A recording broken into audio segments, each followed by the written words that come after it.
Today we shall study about telescope in optical instrument in the chapter Ray Optics and Optical Instrument. The figure is shown for a refracting telescope in one, and second figure is for a reflecting telescope.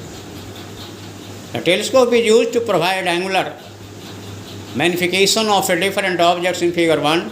It also has an objective and eyepiece, but here the objective has a large focal length and a much larger of aperture than the eyepiece. Light from a distant object enters the objective and a real image is formed in the tube at its second focal point.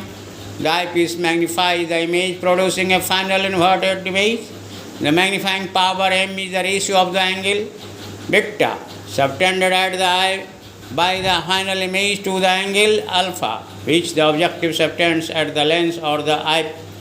Hence, m बराबर beta by alpha बराबर h by fe into f by h बराबर f by fe. In this case, the length of the telescope tube is f plus fe.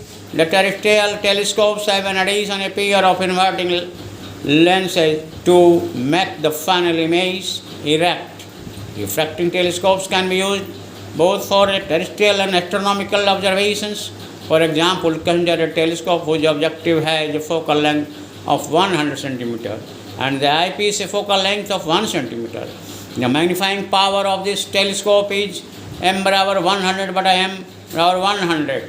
Let us consider a pair of stars of actual separation 1 meter of arc. The stars appear as though they are separated by an angle of 100 Guna 1 feet or 100 feet or 1.67 degree.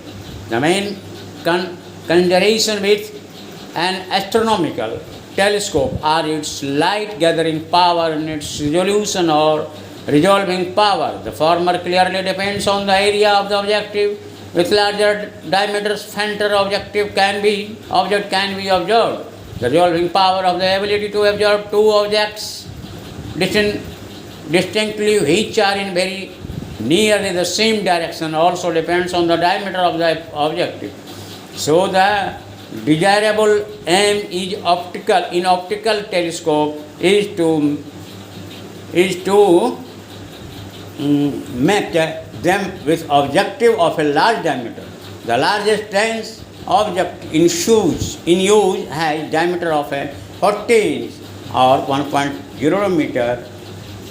It is at York's Observatory in Wisconsin, USA. Such big lenses tend to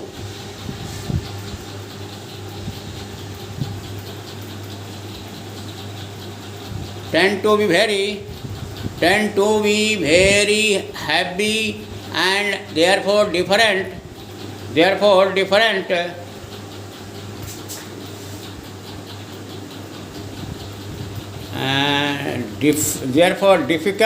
to make and support by their usage. Further, it is rather difficult and expensive to make such large sized lenses which form images that are free from any kind of chromatic aberrations and distortions.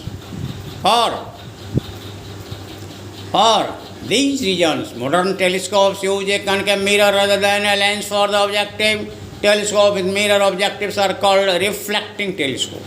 There is no chromatic aberration in a mirror. Mechanical support is much less of a problem since a mirror weighs much less than a lens of equivalent optical quality and can be supported over its entire back surface, not just over its rim. One obvious problem with a reflecting telescope is that the objective mirror focuses light inside the telescope tube.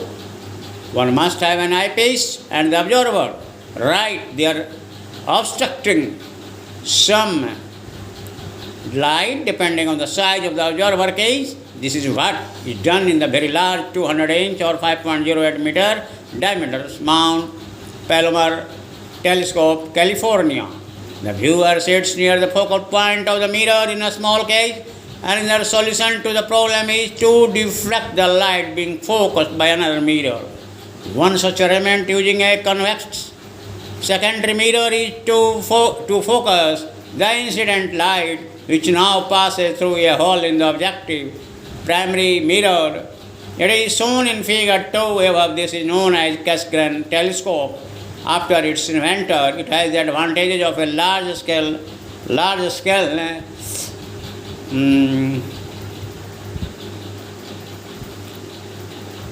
It has the advantage of a large focal length in a short telescope.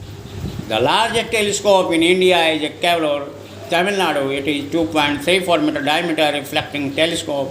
Cassegrain. It was ground, polished and set up and is being used by the Indian Institute of Astrophysics, Bangalore.